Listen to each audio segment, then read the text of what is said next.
N'hésitez pas, avec Mathieu, à nous parler de dessin, de tout ça, c'est vachement intéressant. Donc moi, c'est vraiment par rapport au film. Gainsbourg D'accord. était avec une dualité entre le Gainsbar et le Gainsbourg. Et vous l'avez traité comment, cette partie-là? Ah. Mais attendez, mais pourquoi vous n'êtes pas au cinéma cet après-midi là? C'est là qu'il faut faire du chiffre.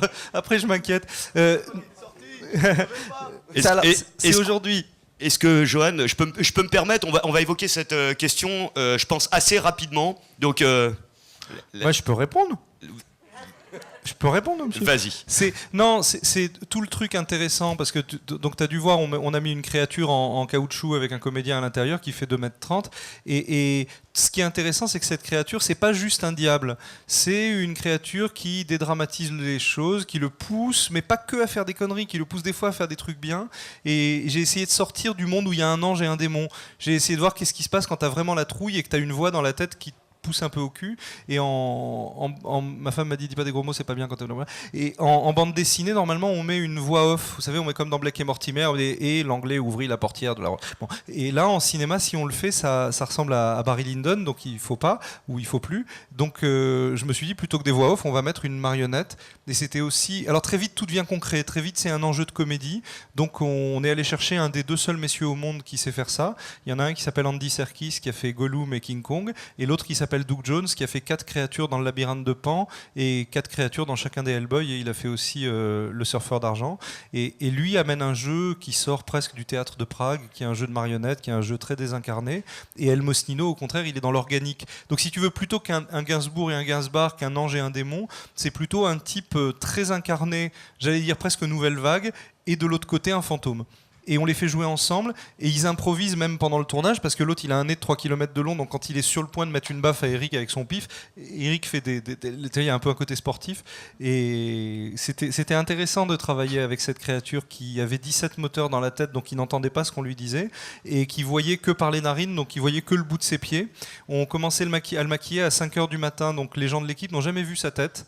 Et quand il s'endormait, les yeux de la créature restaient ouverts, donc on voyait pas qu'il était endormi. Un jour, j'ai surpris mon petit garçon à essayer de lui mettre des bouts de crêpes dans les narines pour qu'il mange. Mes enfants n'ont jamais vu son vrai visage. Et il faisait des choses... un coup, on était au Jardin du Luxembourg et il devait danser autour de Gainsbourg dans ce merveilleux film que vous irez voir bientôt, histoire qu'on rembourse la production. Et il devait... Je vous signale que le jour de la sortie de mon film, je lui ai parlé à la FNAC quand même. Ah ouais. Et alors... Donc Doug Jones, les miracles du cinéma, parce que des fois on croit que Dieu existe pendant un bref moment. Tu sais, c'est parce que un jour tu as essayé de viser un building avec un avion et parce que ça a marché, tu crois que Dieu est avec toi. Non, c'est pas parce que ce jour-là il a été bienveillant que ça va marcher à tous les coups. Donc nous c'est pareil, les 2000 fois où ça n'a pas marché de faire un truc pendant le tournage, on s'en souvient pas. On se souvient juste des 2 ou 3 moments où il y a eu un miracle. Par exemple, on a voulu mettre de la bouffe pour chat pour que le chat regarde la caméra. Il l'a fait du premier coup. Une prise a marché. Et Doug, c'est pareil, il était dans le Jardin du Luxembourg.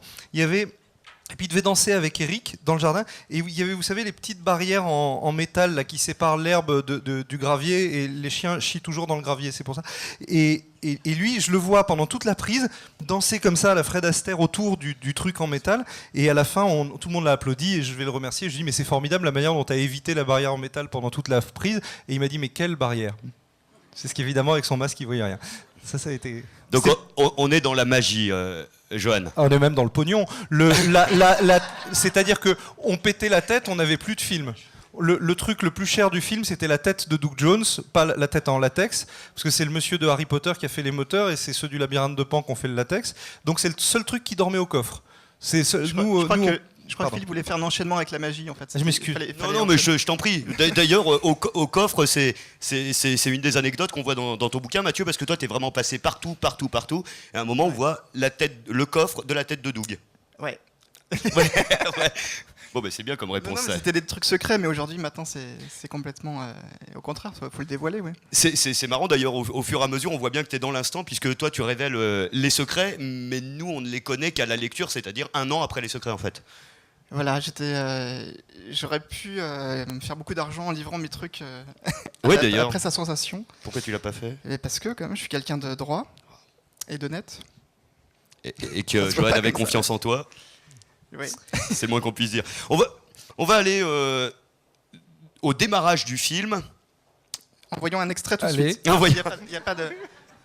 C'est vrai, il faudrait qu'on en parle, hein, à la production, d'avoir un écran derrière. J'ai noté pas mal de petites phrases dans le feuille de chou et aussi dans le dossier de presse, hein, mais des phrases qui appartiennent à des personnes, pas des phrases inventées. On parle de contes mêlés au réel, d'un film expressionniste, pas un film de reconstitution. Il est question de ne pas mimer la réalité, en rendre les grandes lignes, donner l'image qu'on a de la réalité. Donc c'est pas un biopic. Et pour le casting, ça n'a pas été forcément un casse-tête, sauf pour Jane peut-être. Ouais. Bah, c'est un film fait par un garçon qui n'a jamais fait de cinéma, qui est cinéphile depuis toujours et qui aime mieux le cinéma que la vraie vie. Donc c'est vrai qu'il y a beaucoup de films contemporains qui font semblant d'être des reportages.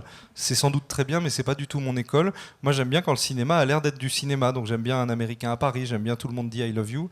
Donc j'aime bien que ça ait l'air faux. C'est-à-dire quand on va filmer Notre-Dame de Paris, on met 200 kilos d'éclairage en dessous pour que ça ait l'air faux. Et donc tout le film a été fait dans cette logique-là. Et je suis sûr que la question était très bien, mais je l'ai oubliée. Donc oui, le conte. Non, ça c'est bien le conte. C'est qu'en fait, c'est pas n'importe quoi. On a étudié Gainsbourg pendant 6 mois, comme si on devait faire une vraie enquête. Ensuite, on a tout mis de côté et on a gardé juste la voix de Serge, juste les choses qu'il a racontées lui-même, même quand ça sentait le mensonge à 200 km. On se dit que s'il a ressenti le besoin de dire certaines choses, c'est que pour lui, ça rimait. Bon, comme si on le rencontrait à 4h du matin dans une boîte, qui nous racontait sa vie, qui nous racontait son enfance sans bien se souvenir de ce que c'est qu'un enfant, et on met ça en scène en le prenant pour argent comptant. Donc c'est pas des élucubrations, c'est une manière d'essayer d'entrer en résonance avec un témoignage pour le moins embué. Allons sur les acteurs un petit peu, puisque tout est question d'atmosphère. T'es tombé sur Eric assez rapidement? Non. Non. Sur Jane encore moins, donc. Non plus. Voilà. Écoute, les deux chances de ce film. La première, c'est qu'on est partiellement un film américain, puisque c'est la première fois qu'Universal investit de manière, enfin voilà, comme ça dans une production française. Donc ils nous ont demandé d'être le plus français possible. Donc on était dès le début dans le film d'amour, enfin tout ce qui me plaît. L'autre chance, c'est que j'ai demandé et j'ai obtenu beaucoup de temps pour préparer. Donc pour chercher les comédiens, pour voir plein de gens, pas aller dans des castings évidents. Je ne dirais pas les noms des comédiens célèbres qu'on a voulu me proposer pour Gainsbourg, mais ça aurait vraiment fait d'autres films. Et moi, ma première idée, c'était d'avoir Charlotte Gainsbourg, qui a accepté. On a bossé pendant 6 mois. Et puis après, c'était trop douloureux, elle a laissé tomber. Et donc j'étais parti dans un Gainsbourg de toute façon de rêve. Et tous les comédiens connus qu'on rencontrait étaient écrasés par le fait que c'est un mythe ou amener quelque chose d'un peu compliqué. À l'exception de Mathieu Amalric, qui a proposé un Gainsbourg très vénéneux, très presque Polanski, qui était éblouissant, mais là aussi la célébrité de son visage faisait obstacle au personnage, et l'intelligence de mon directeur de casting, ça a été de me proposer un comédien de théâtre, Eric Almosnino, qui, contrairement à ce qu'on dit, ne ressemble pas du tout à Gainsbourg dans la vie, qui a construit un truc, qui a amené une interprétation qui est légère, d'autant plus légère qu'il ne s'intéressait pas du tout à Serge Gainsbourg. Il n'a pas pris ça comme un privilège, il a vu ça comme un rôle, tout simplement. Et voilà, c'était... Après, tous les choix, ça a été comme ça. Tout s'est fait assez facilement parce que je me demandais qui était légitime pour jouer tel personnage, qui avait envie de jouer avec. La principale difficulté, ça a été Birkin, parce qu'on avait un agent de casting à Londres et on a vu plus de 500 ou 600 comédiennes, et il y en a beaucoup qui ressemblaient, mais aucune qui était émouvante. On voulait un personnage qui puisse faire oublier Bardot au premier coup d'œil, puisque Birkin apparaît immédiatement après Bardot dans le film. Et une jeune Anglaise m'a écrit en me disant: je suis anglaise, j'habite à Paris, votre directeur de casting veut pas me voir à Londres, il a dit que j'étais pas intéressante, est-ce que vous voulez me rencontrer? Et toute l'équipe a eu un coup de foudre pour Lucie dès qu'on l'a rencontrée, parce que il n'était pas question de ressemblance, il était question d'amener un personnage fragile, drôle, assez enfantin, et qui montre des choses sur Gainsbourg, qui lui offre un socle de bonheur, qui lui permettent de se mettre en avant, enfin qui soit vraiment le tournant de sa vie. Et bon, vous savez sans doute tous que Lucie a mis fin à ses jours 15 jours après la fin du tournage.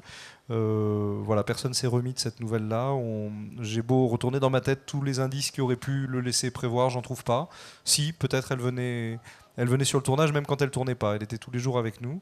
C'est d'une banalité affligeante. C'était la plus joyeuse de l'équipe. C'est celle qui remontait le moral de tout le monde.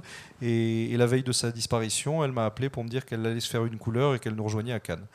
Voilà, donc j'ai appris à cette occasion qu'il faut continuer à se réfugier dans des récits de fiction, parce qu'au moins on en contrôle la fin.